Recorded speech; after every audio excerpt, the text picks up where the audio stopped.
Love Island winners almost never surprise me anymore because America keeps rewarding the exact same relationship formula. When I went back through the last 3 Love Island USA winners, 3 patterns kept showing up over and over again. And what's even more interesting is that Bryce and Trinity happen to fit all 3 almost perfectly. The first pattern is that the woman almost always carry the story. Hannah, Serena, and Amaya weren't just finalists. They were the emotional center of their entire season.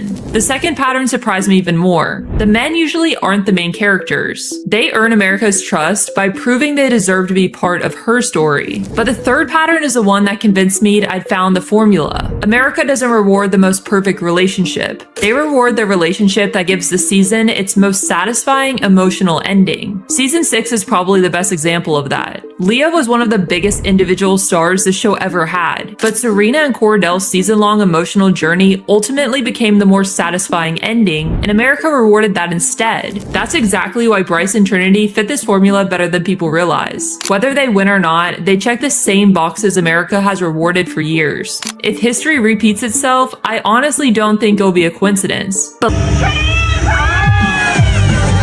scam complete. Yeah. Out of here. That shit is so fucking trash. They 2B stars. They are 2B stars. Get the fuck out of here. There's nothing wrong with being 2B stars. You're not Love Islanders. You're not Love Islanders. Y'all, the scam has been successful. The eagle has landed. The bullshit is bullshitting. Welcome to a special live reaction to Love Island Season 8 finale. And I need you to know, the 2 people you see on my screen, they're still in my living room. Say hi to Cheech and Bridget. Say hi. Hey. So I need you to know, it is a watch party in real life and virtually. Monique, I see Monique is in here. Let me check on Mike. Mike, you come in. Mike, you come in. Wait, why did he respond with the link? Not pause. Mo, cam up so I know you're ready, my love. Mike has entered.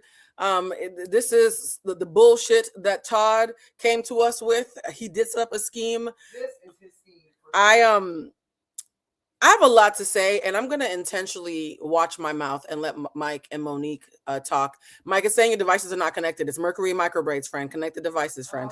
But I am going to try to reserve as much of my opinion as possible for the after show because I'm very aggrieved by this process. I'm very annoyed that you. Let me drink my sorrel. Let me drink my hibiscus tea, child, because y'all are stressing me out. In fact, if you're new to the show, the way this is a podcast, it's officially a YouTube podcast. Shout out to us and to my manager for harassing me into making a YouTube podcast. And if you watch this podcast, you know that we always start off with chlorophyll. I do need a chlorophyll sponsorship because many of you have told me that you have started drinking sorrel, i.e. hibiscus tea, and chlorophyll and yellow kiwis because of me. If we all live to be 100, you're welcome. Hold on, put this in here. For those who don't know, chlorophyll is an internal deodorant. It's great for your body, but also I learned from the hose, it keeps your body parts clean. This is whole juice. So you put a little chlorophyll and, you know, your pee might smell cleaner and, you know, your beloved might thank you on the 3rd date. I'm just saying, you're welcome. Hold on, let's take a sip. Now, why I'm saying let's get ready to rumble. Y'all know this is some bullshit. I had to call reinforcements. Let me just finish with Bridget and Cheech's live reaction. Mike and Monique are, thank God they're here because I wouldn't be here without them. How about that? No. Shout out to the 2B stars that are not scammers. Facts, because I'm on 2B. I appreciate that, friend. We didn't subscribe for this. We didn't subscribe. I didn't subscribe for this. In fact, many of you are leaving Peacock over this bullshit. Little choreography. Shout out to Timo Nicolandri. Of course you want to make out with him. Jesus Christ. Yuck. Yuck. Lies, and more lies, and lies on top of lies. Now let's first talk about the old Islanders that got kicked off. In fact, can we take a second, as we get Mike and Monique to come up here, can we take a second to look at the people who didn't make the finale and how much more lit, even Kenzie. You know I'm going through it when I'm being nice to fucking Kenzie. Even Kenzie, and what's the random white man they picked for her? Michael McDonald, Jeffrey Johnson, what's his name? David. It's something. Dylan, there we go. I knew it was something just alabaster and basic. Her and Dylan. That's his name, yes? Yes. Her and shout out to, by the way, we're sponsored by ADHD. Her and Dylan are would have been much more enjoyable than whatever in the fuck we were just subjected to. I think the greatest love story of this season has been Bryce and Zach, and also Black people with low racial self-esteem and capitalism. That is really the love story that we've watched. Don't you agree, Bridget? I do. I feel like they should have just given the money to Zach and Bryce. I think that Glad will want to give the money to Zach and Bryce, but I think only one of them would be able to cash the check. Fair enough.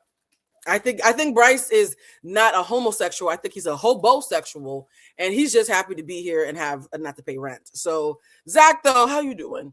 All right, guys, let's just put on our co-host because this is some bullshit, and I don't have anything nice to say. Maybe they will. Welcome up to the stage, Monique and Mike Goyo. Hold on, let's bring them up. Yay! Look at the family. What up? What up, friend? Now, why are you on that side? I want you to this. There we go. I'm going to take this down. Now, guys, I have not talked to you intentionally. Right. And I'm going to have it be an inverse of real life. It's not going to be ladies first. It's going to be fellas first. Because me and Monique have talked big shit for weeks. We have. Big shit, okay? Turds, if you will. And you're not, don't worry, come outside. We're not going to jump you. I know you are a fan of Bryce and Trinity. I am. And I'm We're not going to jump you. You did it, y'all. You're getting, well, not you getting booed by the studio audience. Did you hear that? Not tomato. They're literally throwing. So, Mike. Listen, and I'm going to make pasta. Throw the tomatoes. Okay, you're going to make pasta. That's fine. That joke is as rehearsed as Bryce's relationship. So, how do you? I feel like Zach's dad. Who did y'all want to win? They already went home. In the comments. What about is loud? Okay, no. Let's give him a second. So, Mike, speak on behalf of your clients, and we'll try our best to keep a straight face. First of all, I will say that Trinity has been a client from the beginning. I've enjoyed her. Now, has she had her missteps? She has. What are they, Mike? You know what? Here's what I'll say. I'll say this. Say the answer to the question. What are they, Mike? Say the answer to the question. I'll tell you. Even the misstep that she did have was because of Bryce. Was because of the misinformation that Bryce gave to her about Casey. I love that you watched Love Lives. What was it though? Vendetta. Wait, say it again. So the misstep was what though? The misstep was providing. Wait, what was her misstep? Yes. Okay. Her misstep was going after Casey the way she went after Casey. Ding, ding, ding, ding, ding. I love this here. Yes, but I think she went after Casey because she thought, based on Bryce's misinformation. Damn, I mean, we still getting tomatoes. we deep in the pasta. I hope you have a pot. It's fine. It's fine. Continue. Family style pasta. That's what you making tonight. I'm gonna want to hear who they wanted to win. But yeah. But my issue with Mike said not the trail mix dude was in on the scam. Mike, you're complicit. He's really the producer. Who you think produced the show? Right. Hold on. Let me get my trail mix. Give me a second. So you MBL, he needs to go get your trail mix. Monique, while Mike goes to get his emotional support trail mix because he's on the wrong side of history. It's not going to age well, friend. It's not going to age well. So you're happy. Oh, wow. That's new trail. Don't show the brand. You're not getting paid for that yet, are you? It's his brand. This is my brand. Show it then. Put it to the screen if it's your brand. Mike's trail mix. Yeah. Mike's you are so Caribbean. Yeah. Did you come up with merch just in time for the scam to be revealed? Sure did. Available for pre-order. Look at his hat. You think he ain't ready? The scam is loud. Mike, you came with merch to clap for some scamming ass. You are to spend that poster child for this entire episode. Okay, so how do you feel about? Okay, I'm gonna want to hear your opinions because I'm curious about who you thought should win. But let me finish this thing about Trinity. So we were writing for Trinity. I feel like we were writing for Trinity. I was, and I have been. And my issue with her is the way she came after Casey, and I feel as though she came after Casey based on misinformation from Bryce. Mm-hmm. So I'm not necessarily Team Bryce, like I'm Team Trinity, and I don't mind her winning. But I only don't mind her winning because the other couple that I wanted to win were eliminated the other day. Who's the other couple that you wanted to win? Casey and TT. Oh, so you're a millennial. So here's the thing about the Bryce and Trinity millennial fans. The millennials will half make sense because part of their childhood is hearkening for them to remember. So you're right. You're a sensible Brinity fan where you understand it's a scam, but you also don't believe in cannibalizing black men for public fodder. Correct. The buck breaking. Let's talk about buck breaking for a second. Yes, buck breaking. You stopped on that, didn't you? For those who yesterday's live, I would say this, even though I'm so happy that we're doing this live today, yesterday's live was probably the most important live I've done this entire season about this season. And in yesterday's live, I explained on a granular level why this season was so weird, right? We also talked about what happened to KC is a modern day buck breaking. Agreed. Mm-hmm. For those who know what buck breaking is, the strongest, blackest mandingo in the village that was, and by the village, I mean whatever village the white folks were making up because America was 20 minutes old. When they would bring the enslaved Africans over to America, the strongest, biggest buck, because men were products, they weren't people. Women were products, we weren't people. The strongest buck was the one who was a danger to the rest of the plantation. So what they would do to break the buck, i.e. a black man, a person, is they would sodomize him. They would beat him. They would SA him. They would demean him and dehumanize him to the point where he was seen as a pathetic creature in the eyes of the women. Once the women and children lost respect for the buck was easier to break because you broke his spirit before you broke his back. That's what and the fuck we just watched happen to KC for 6 weeks, and why I can't take for you hoes. I know how to read. It's called literacy. Take a look. I'm sorry. This is why we have in that book. What are you? I'm sorry. I'm gonna breathe. We have a VIP section for this, so I'm gonna stop right here. Shout out to all the members who will hear me pop my shit. So, Mike, as a Brinity fan and also a black man, so you're at a cross section here. How do you feel about caping for her while recognizing that she's a harbinger of the demise of one of your own? Very well constructed question. Here is what I'm going to say just to add texture and context to this, right? These individuals aren't the top 4 that I would have chosen.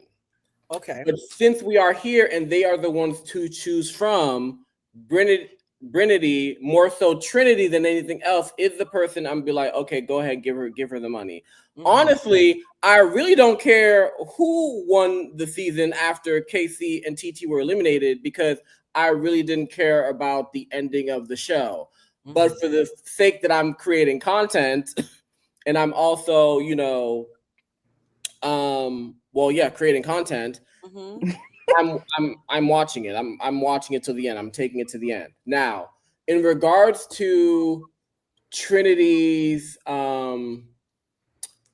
participation in the demise of KC, I think it was messed up. I think it was really messed up. I think it was messed up that production played a part in it. The producers leaned into it. And I may even give the producer the benefit of the doubt of not having any kind of cultural or intellectual context to really understand Casey's potential backlash from the audience because of him being a black man. Yeah. So they didn't care to defend him or any way or give him any type of grace or humanity. Or humanity because they don't I don't believe they recognized how society would view what took place and how they would essentially socially eviscerate KC. I'm going to pause you for a second. Someone said here, and I want to read this.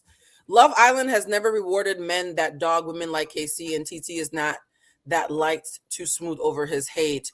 So what you're saying is because a man dogged a woman, in scenes that she did not see until after she reacted, so it's irrelevant. But all he did to her face was choose someone else after telling her that he was going to explore. That's all he did to her face. So the dogging you're talking about are scenes that she was not privy to because, hey guys, TV is not real. In real life, you have to be in the room. So anything you're about to say that she wasn't there for, I'm going to need you to use your thinking skills right now. Like, take away emotion and use your critical thinking skills. I'm not being condescending. I'm just trying to show you the path, right?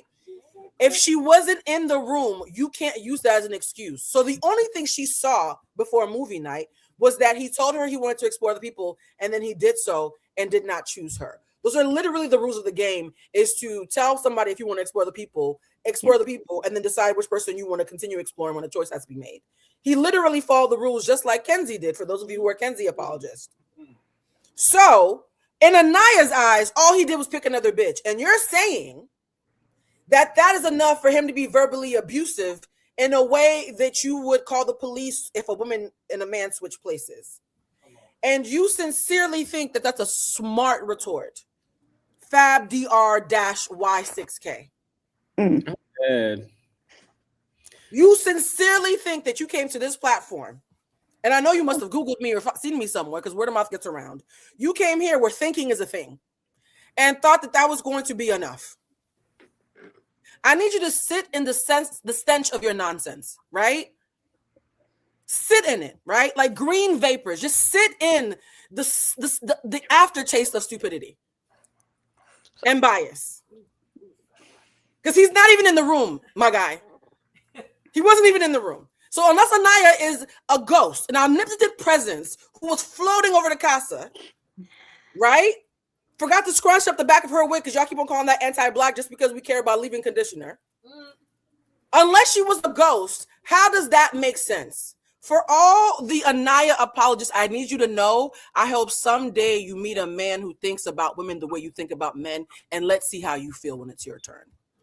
I wish on you your logic coming home to roost.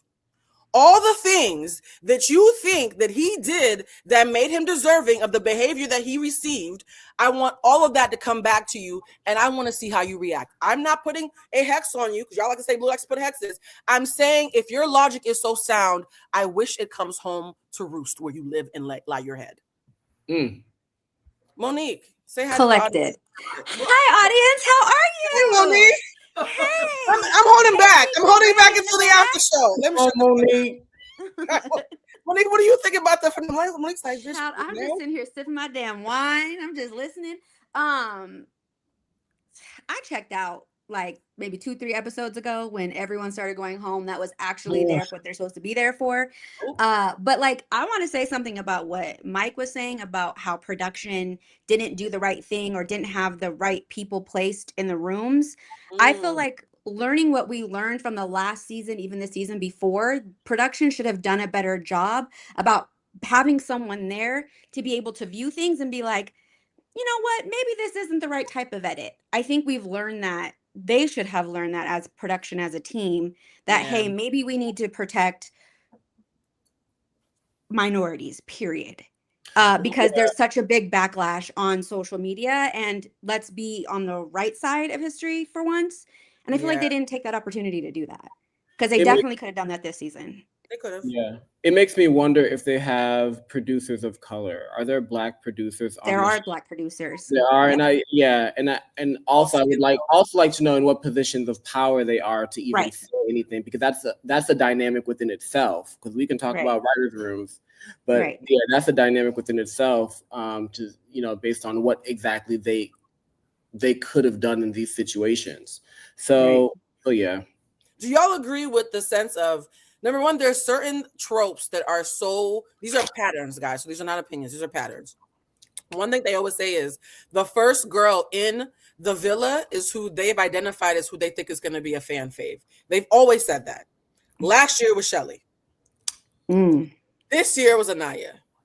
Do y'all think that they walked in thinking, oh, hi, Jean. Say hi. How you gonna come and not say hi? Hi, brother. I don't want to interrupt the whole situation that was going on here. Hi, Richard. Say hi. What you didn't want to interrupt? I'm interrupting. Hi, guys. Well, yeah, you interrupted now. I'm like, babe. Everybody can bring that partner out. Here comes Richard. Where's Richard? Tell Richard to come out. Everybody, insecure reunion. It really is a reunion. And I need you guys to understand. But do you see what happens in this world? I live in a world where Black men are actual people in our lives, and Black men and Black women love each other and spend time together. So this silo of you guys acting like we're all on like the Golden Girls Ranch, where all the men are extinct and therefore we can be misandrous, it doesn't make sense to women who actually care about Black men in their life. In fact, somebody pointed out that a lot of the women who are like, hey, y'all are being unfair to KC are married and or have brothers that they care about. Like, it's women who have Black men in their real lives. Do you think there is a misandry of women who just sincerely, pun intended, are angry at men in general that KC is being almost, you guys, I hate to say this, it feels to me, and I'm about to say something wild that I was going to say for the VIP section, but don't worry, we're starting that in half an hour. I feel like KC is to women what Meg Thee Stallion is to men. Ooh. I feel like KC is to women what Meg Thee Stallion is to men. Even if you're right, the misandry makes you wrong, and you lose me.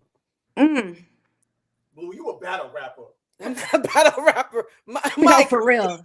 What are your thoughts about that? Because it feels very similar, honey. If it walks like a duck and talks like a duck. Quack, quack. I hear you for sure. I only bristle at the comparison because like Megan was physically shot. So like that's where I kind of like I'm like, ooh, I don't know about that comparison. I don't respect. But I do understand where you're coming from for sure. As someone who has been in a domestically unsafe relationship and I've been verbally abused and I have been hit, the former actually caused me a lot more trauma than the latter. Not to do comparison, but to say that they're actually equally impactful in my eyes. As someone who's been hit and been in weeks and weeks of psychological trauma, some scars heal faster than others, and it's not the ones that are visible. So I would say a Black man being demoralized and knowing that the actual system is against him and that there are rules that he has to live by that other people don't, knowing that there's a double standard that even the men who are favored are seeing on his behalf, 6 weeks of that, to me, we can't say that's not as painful as a fleeting and yet damaging moment of you thinking that your life is in danger, because the way trauma works, trauma doesn't do that kind of comparison. Trauma says, I am unsafe. I need to shut down. I need to get through this, right? And the trauma of what Meg went through was a trauma that could have been a fleeting moment that ended up being months and months and months. We're going to show videos. There are literally women saying, I'm so happy KC opened up his comments. I can't wait to cyberbully him. We have receipts. This boy is in for months of trauma. Very much like fucking terrible. Terrible.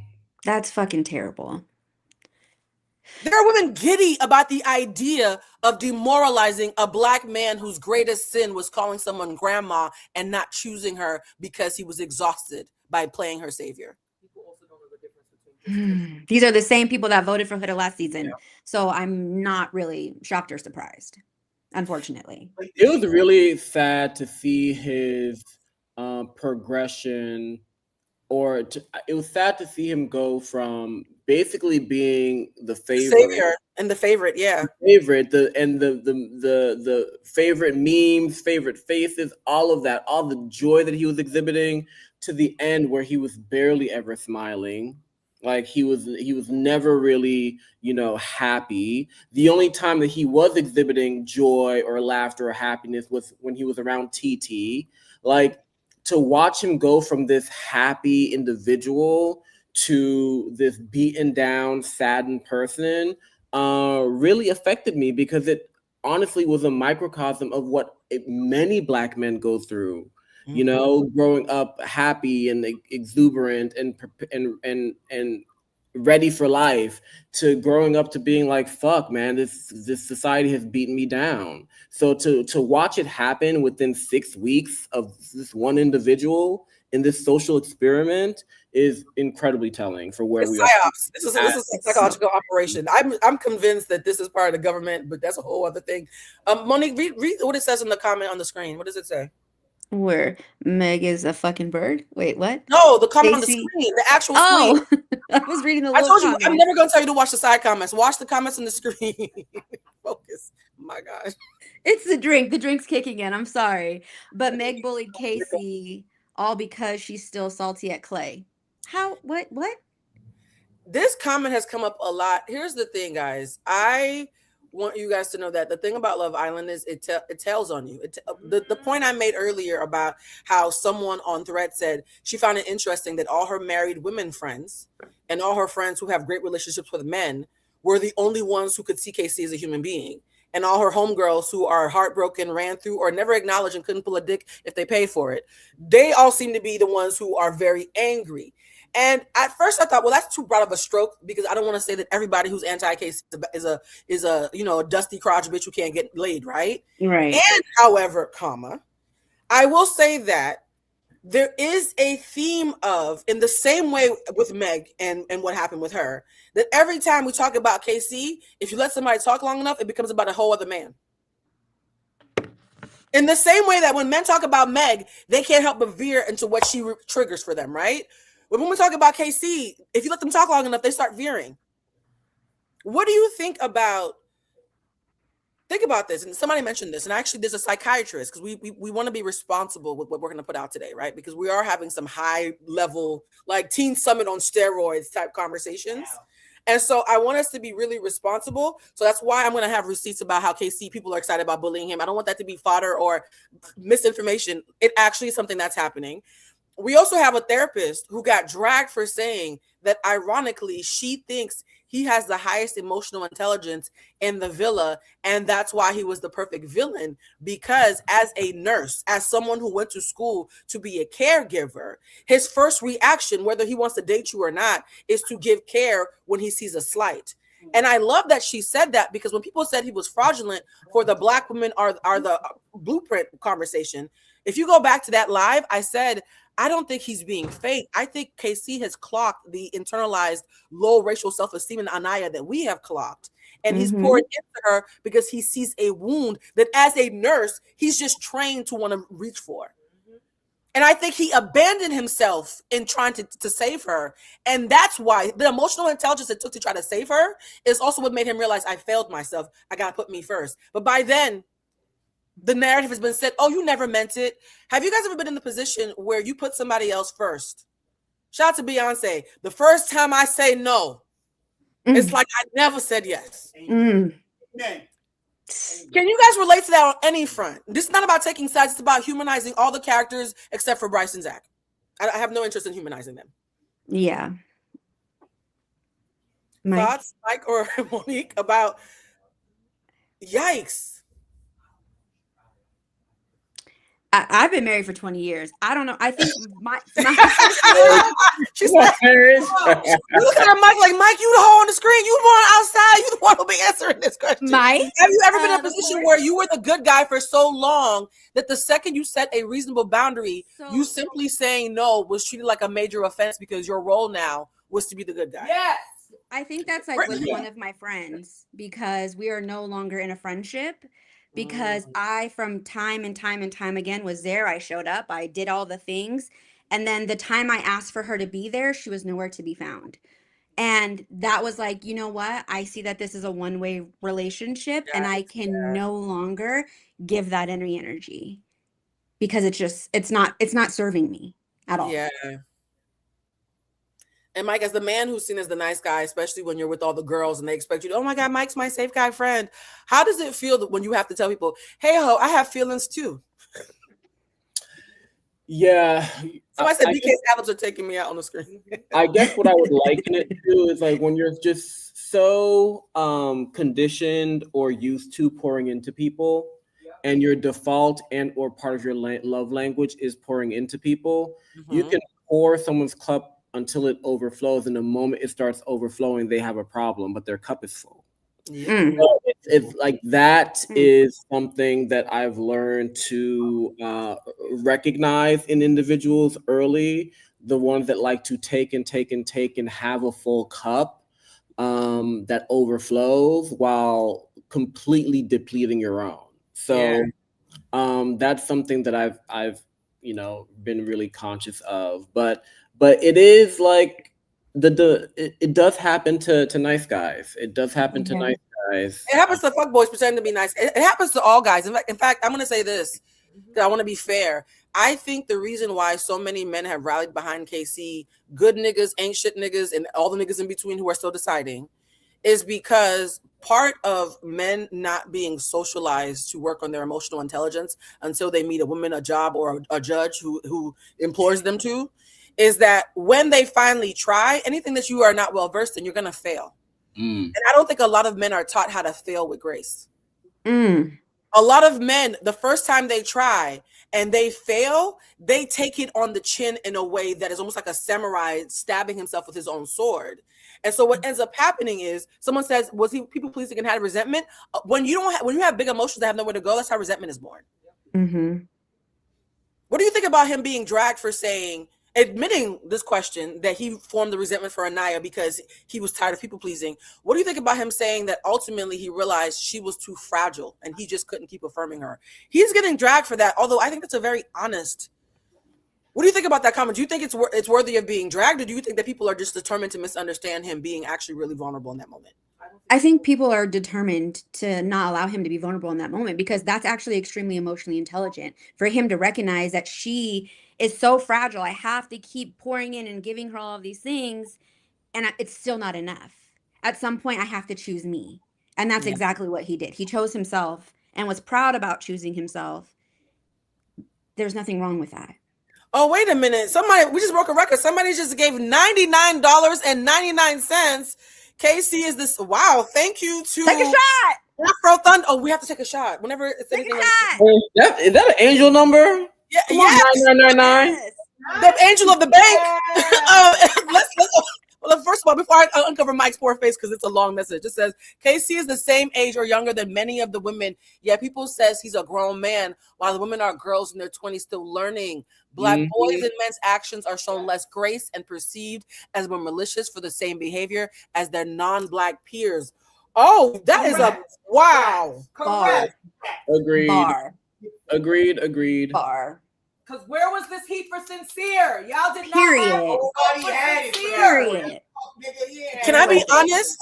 Had they given Sincere, no, I agree with the studio audience. Shout out to the studio audience. I agree. Like, I actually think that had Sincere and all the men been treated the exact same way for their sins, y'all's logic, I actually think people would have been less enraged. I actually think if everybody had the same consequences, I think it would have been a whole lot easier to be like, well, she fucked up, he fucked up. Like, I think a lot of people who were trying to be kumbaya were like, well, she fucked up and he fucked up, they're both imperfect. I said, no, only one person was villainized, though. They both fucked up. I agree. He agrees. She agrees. But only one person was seen as subhuman. Only one person was seen as the joke of KC, though. Mike, how would you feel if somebody was like, oh, what's your type? And they said Mike. I said, Mike? You think my type is Mike? Ew, yuck. You'd be like, well, what the fuck is wrong with being Mike, right? All those KC, y'all don't think about what it means when someone's name is used as a spin for being derogatory. Back in the day, there was African booty scratchers, and Haitians need to go back. It got to the point where African and Haitian, even though I'm proud to be Haitian, and I think all people who are pro-Black need to understand their African roots, suddenly those became derogatory words. I know what it's like to hear my name be turned into something ugly. Fuck gender. Can we just be Black people for a second? Fuck race. Can we just be human beings in America with K's right now for a second? Child. How is it in 2026? Again, I keep saying this. Ladies, I'm not a pick-me. I'm just perceiving you as you're presenting yourself. And it makes me nervous that you're acting like the same men you once said you feared. Well, look at Mike's face. Okay, I'm trying to hold back. Where's the VIP section? Let's find a fucking. Okay, you know what? Let's bring it back down, because I think the VIP is starting too early. What we're gonna do now is we're gonna show the people who were kicked off, who we believe. Woosah, I need a second. Because I was supposed to start slow. I'm angry. Bridget needs to pour you a shot for your 9999. No, I need a J. Fuck a shot. Okay. No. We're gonna have make sure. That's after show. That's after show. I'm gonna wait until VIP to smoke my J. But let's go back to the video. Mike and Monique. You got two Aries. You got me on this side. You got BK right there. We both like. I got two Aries, a Leo, and a Libra. I'm fucked. Ain't nobody gonna be on chill. Demon time. I got two Aries, a Leo, and a Libra. I did not plan this correctly.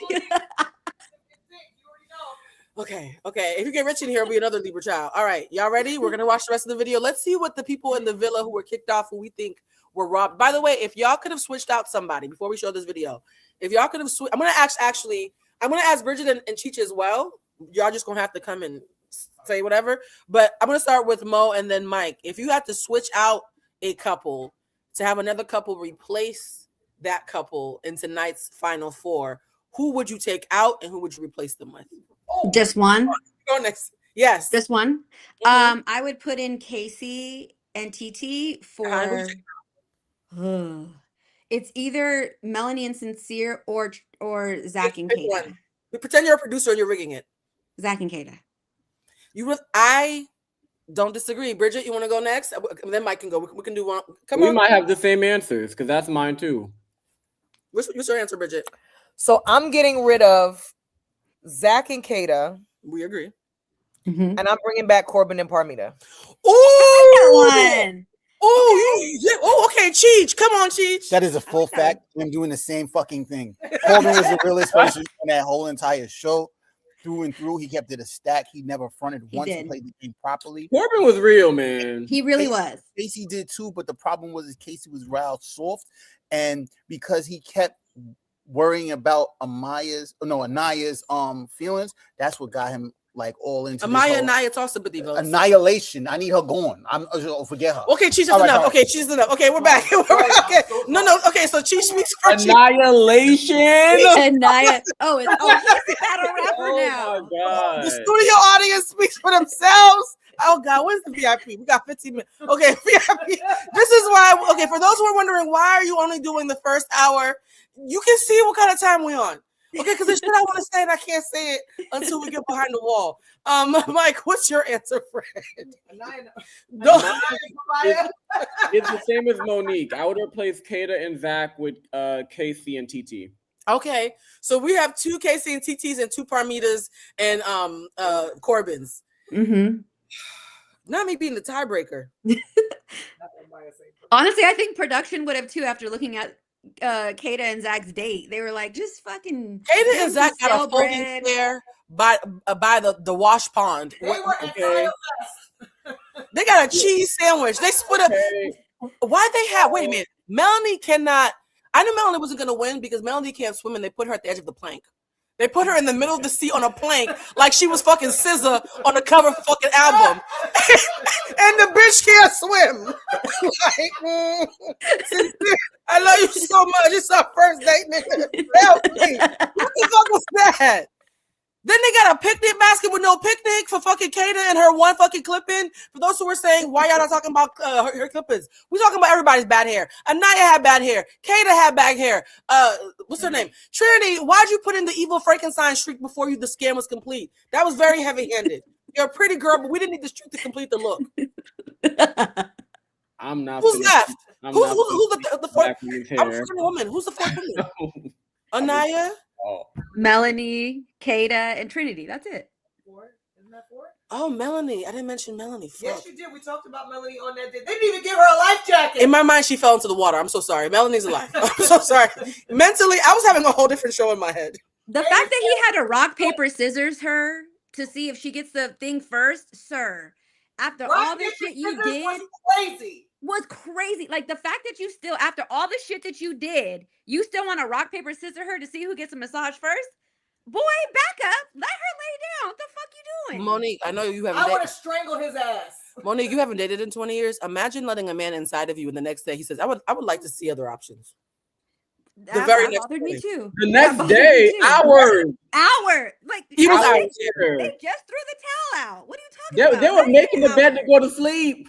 Exactly. He was like, I would like to pursue other options. And I said, Either you were bad in bed, or she's bad in bed, or you just not into her and you didn't think it was gonna go this far. And he said, I would really have liked to see on the boat Zach and Kata, not Kata and Zach. Baby, Give me Simone Biles. Give me Simone Biles and her baddie husband. You can always tell when a man is convinced he's more attractive than you. Yep. You can always tell when a man thinks he's the bad bitch in the relationship. Yep. It you know what it was too when they were in their final outfits and she came down looking stunning. I'm talking about Kata. Came down looking stunning, and then Zach was like, "How do I look?" The moment that happens, I'm like, "No, you have the wrong man. You have the wrong man." She's had him. She's had the wrong man. He's had the wrong man. man. That man. Can we talk about the Tiana and the frog heavy-handed imagery? Oh my God. Bruh. And wait, our ADHD is kicking in. You didn't say who you were gonna vote for. Oh yeah. Oh yeah, I was the Monique. We're gonna wait to the VIP section. I told you I'm saving all my good shit for VIP because I don't have a lot of nice things to say, so I'm watching my mouth. Remind me, Monique, when we switch over. Okay. To tell y'all what I really. Let's play the video. This is why we have a video, because I could tell. I don't want to. I'm passing the phone to someone who got villainized just like me. I'm passing the phone to a fucking robot. I'm passing the phone to a woman who came into Casa More and shook that motherfucker up. I'm passing the phone to my girl who can talk her shit. That's me. Dude, I've never gone live on TikTok. Bro, TikTok hates me right now. No, they shit. Me too. So a lot of the girls. Oh my god. Link back up. They got these bitches mad again. They got that money, but it's always don't even. So I watched After Sun, so you don't have to. So let's just get into the key takeaways. So who watched After Sun? Raise your hand. Cheech, did you watch After Sun? Bridget, you didn't watch it? How about you, Mike? Monique? Yes. So just me and Monique. Okay, great. Love that. Really, Mike? At least the studio audience I understand, but Mike. After Sun was better than the episodes. I watched the very first one and that was it. And I was like, forget it. All right, so because I felt like Mike hadn't watched it, Mike, this video is literally for you. I was like, I feel like every time we mention After Sun in the group chat, he leaves. Monique, have you noticed that? Yes, I have. So if you're like Mike, this section is for y'all. It's to catch you up on what happened to After Sun. A lot of which confirms what a lot of us already knew. Pretty much the most important parts were really when Casey and Tiara were talking in their segment. So that's more of what I'm going to focus on. Okay, so first thing, Tiara said that the villa was tense. Okay, and she said that in the beginning it was really hard. And she's not the. Have you noticed that everybody has said the villa was tense? Mm-hmm. That's what you say when you they created that environment. Yep. And they allowed a social regime, but you know that there's stands who are probably gonna like send you death threats if you say anything. You say, you know, it was a little tense. It was a little tense. But when Soul said it though, she was just a big titty hater. Okay. First person to have said this. Pretty much every other islander on After Sun has said the same thing. Okay, so maybe we have to just wake it up and be honest that the vibes in the villa were weird. They were weird because everyone has been saying how hard of an environment, how unwelcoming it was, and let's wake it up. Even Casey said that there was these unwritten standards in the villa and it was really hard to navigate. And this was specifically when Tiara was talking about how she already had fears about how she would come across because she's from South Central LA. She talks the way she does. She came in with braids. She stands up for herself. She already knew that people were going to think of her as aggressive or ghetto. And then this is when Casey said that, yeah, there was also these unwritten standards of how to behave. And like, it kind of made it very weird. And somebody said they created a hood environment without a clear hood. I've been hearing the sentiment a lot. A lot of people are saying this year there was no hood because everybody conceptually together made one single hood, like a fucking transformer. Do y'all agree that instead of it being one hood, it was a complicit effort to create a hood-like environment and not just be one person? Mm-hmm. You're allowed to disagree, by the way. Mike, do you agree or disagree? Wait, say that one more time. People are saying there was no one hoodah. The clique mentality created a hoodah of many people who took turns putting on the mantle of chaos that hoodah had last season. And so the reason why it was hard to pinpoint one hoodah is because it was a clique rather than just one singular person. I hear you, and that may very well be the case, but I think the variable that we're not talking about here is how things are edited and the story that the producers are wanting to show, right? Yeah. So The Huda effect last year was based on what the producers were showing and how the audience responded to it, right?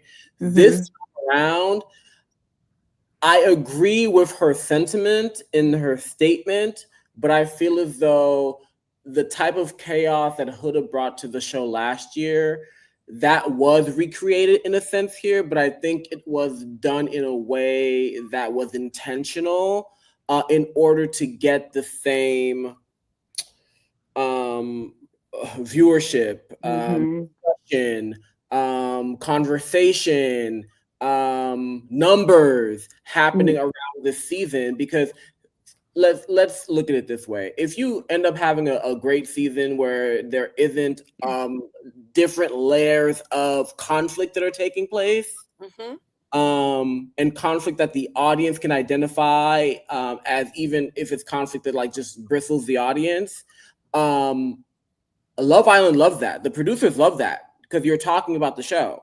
I have a question. I have a question to that. About the show. Do you also agree, though, that we can only ever blame the edit, but so far, because you have to give them something to work with, and that they work with it, and they work with it. Yeah, but so we do agree that an edit, and the people, Bridget's done reality TV, an edit can be fucked up or favorable depending on what they feel about you as far as storyboarding you, right? You're not a person, right?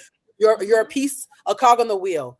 And however, Olandria, to me, is the reason why that excuse doesn't go very far, because they did it even more heavy-handed with Olandria than they did with these faves. These girls were darlings. They were faves of the producers. Olandria was an actual target of the producers, and the way that she was able to circumvent it was by having emotional regulation, because she didn't give them enough to work with. And so we could argue Olandria proves, yes, an edit can be fucked up.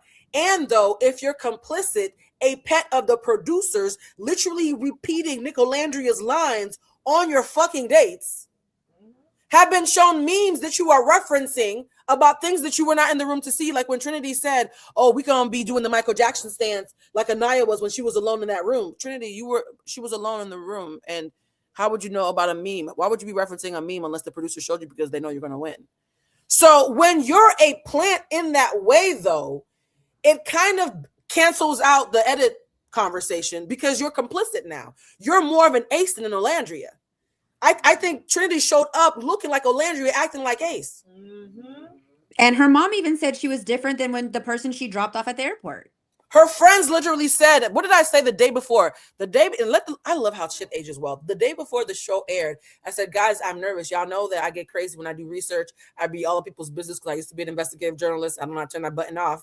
I found a bunch of comments from Trinity's friends before the shows even started saying that she's being set up to be the next Olandria. They literally said, move over, Olandria. Trinity's coming for the crown. Her friends were gleefully, smugly talking about this before the first episode even premiered. And then I'm like, guys, I'm trying to hold out my opinion. And then when she goes for Bryce, I say, oh no, sometimes when it quack and it's wet and it got a t-shirt that says duck on it, it might not be a swan. Bridget, you have thoughts. Bridget has thoughts. Come on, Bridget. I have thoughts. The studio audience now has thoughts, you guys. The show has thoughts. I love this. I don't want you guys to talk about it, but hit it, Bridget. Here's my thought. Having done unscripted television, not going to call it reality TV. VH1 at that. We're going to call it unscripted, not reality TV, because nothing about what we watched was giving reality. The issue I have with production, with how hands-on they were this season, is the fact that when they were given whatever content and conversations to edit in post, they took way too much feedback from the audience and they tried to manipulate the audience against what we had already seen. So they were doing it too late, right? So at least last season, even you could tell that there were some producer notes, but I would rather watch an unscripted TV show with characters who are performative, that we know are performative, versus characters that we're watching take production notes, very clearly it being production notes, and it still not be true to who they are and who they signed up to be in terms of their storyboard. This felt like production was trying to play in our face, and I didn't like that. Yeah, And I this agree. is coming from somebody who did 2 seasons on VH1, which for me is thank you for your service. No, I agree. Thank you for your service, BK. I agree because Thank you also for your like service. And Mo's in the her military, so that's actually funny coming from her. She's in the military. Yeah, Mo. no, Trinity's speech when she won gave "It's about me," which is my mom was like, "Great, your mom's gonna be proud, whatever." But I felt like it was disingenuine because not until the end of her speech she was like, "And then I have Bryce." Like, baby, Bryce should have been mentioned in the beginning. Like, I can't believe we won this together. Like, I'm so happy I found him. We have this like connection that I'm glad America saw. But it was like, I've never, someone from where I'm from just doesn't do this. And I can't believe that I did this. And my mom is crying and I'm crying. And it just didn't give genuine, which again goes back to BK's notes of being production noted as a character. Mike, as a showrunner, how do you feel about the acting that we saw during tonight's? Because we all know that the speech about, can you believe that 4 Black women, and Melanie's like, okay, can you believe that 4 Black women have made it? We have made history. And then I was like, yep, I've been thinking about that too. Yep. And Melanie's like, did I miss that? Well, they had me in the middle of the plank. Was that a line that I missed a rehearsal? As a showrunner who knows what it's like when actors don't get it right, how do you feel about that performance, Mike? I'm just happy Kato wasn't there to hit us with a literally. Stop. And me and Mike are from Boston, so this hurts me. I feel like Tyra, I was rooting for all you hoes, but go ahead, Mike. Sorry. Well, here's the thing too, though. Like producers, I feel like feed them certain lines to kind of like recite on camera. And sometimes the contestants end up self-producing by generating a language that they've heard before that they feel will make them successful, or will be sound bites that the production team can pull out and use. Yeah. So here's the thing, like let's bring it all into perspective. Please do. Go ahead. First of all, these are contestants. They're contestants for a competition style dating show. Yes. Where the point of it is to win money at the end of this. So strategy does play a huge part in it. And Trinity. How many years have you been watching Love Island, Mike? Huh? How many years have you been watching Love Island? This is my first full season watching it. Yeah, I watched half last year, but it's my first full season. And you've only watched US. Yeah, I'm not saying that to be condescending. I'm saying that what you just said sounds like someone who's new to the show, because historically speaking, that actually wasn't what the show was. The show was fall in love and then split the bag with your lover so that you could start a new life together. The love in Love Island was actually in cap locks. And so what would happen is you would see people would get the money. They would have a choice between splitting it or keeping it. And then they would date for weeks, if not months afterwards, and sell the love. And the money was just a stipend, right? So in the show for the last decade, up until last season when it took the photo switch, the love was the emphasis. The money was the icing. The competition was the icing, not the cake. It wasn't until 2 seasons ago when Cordell and Serena in America started doing numbers the way Molly May does in the UK, because Molly May is the white Olandria in the UK. Yep. And America said, oh, we've been doing it off a relationship this entire time, and the love has been heavy and the competition has been lowercase. In fact, in previous seasons, being a game player would get you kicked off. In previous seasons, Mike. In previous seasons, being competitive would actually get you put off the show because the love was loud. So this new turn isn't actually what the show was supposed to be about. I hear you. I hear what you're saying, but the point that I'm trying to make is that because there have already been so many seasons, and because of the success you just talked about and the turn that was made with Serena and Cordell, it's not about the show anymore. It's about the success that happens after the show. So the show is just a prerequisite for their potential the potential money they can make after the show. So when I talk about like the show itself and strategy, like, and you're asking about acting, these contestants were playing the position. They're like, okay, I need to do this, this, and this. Okay, I need to follow this archetype. Okay, I need to follow this particular model because this model will get me far enough so that I can gain America's favor, so that by the end of this show, I can start making a real bag. It's not about the 100K. It's about getting as close to the 100K and getting as many episodes as possible so that I can become more of a success after the show. Mm-hmm. I agree with to everything that. you just said, and I think one Yeah. of you agree. I want to speak for you, right? I agree Mhm. with everything you just said. Trinity and Bryce agree with everything you just said. Kata and Zach agree with everything you just said. So do you see that makes it even more fucked up what they did to KC while defending Anaya? Agreed. That makes what you just said just makes it even more fucked up. I agree because it's in addition to, because the thing is Trinity didn't get upset with KC until that misinformation from Bryce about which couples are the top couples. Oh, we're gonna pause, guys. We're gonna pause. Perceived. We're gonna pause because Mike, you're about to make a good point, and we're gonna have to stop the show right now. Mike and Monique, I'm gonna send you the new link, guys. If you like the first hour, we thank you. We're actually about to switch to the VIP section. Yes. And Bridget's gonna come say howdy to y'all before they bounce. So Mike and Monique, stay near your phone. I'm gonna send you the new link. If there's anybody who's enjoyed what we just saw, we want to thank you for seeing the precursor. We want to have a family conversation now. You know how they talk about gatekeeping? We're gonna gatekeep. So if you like the show, please become a member and watch the after show. Mike and Monique, say goodbye to them real quick before we switch over. Bye. Thank All you right, guys for joining us. Thank you for joining us. And if everybody's going to be in the member, we're going to see you in the after show in literally 5 minutes. Bye, family.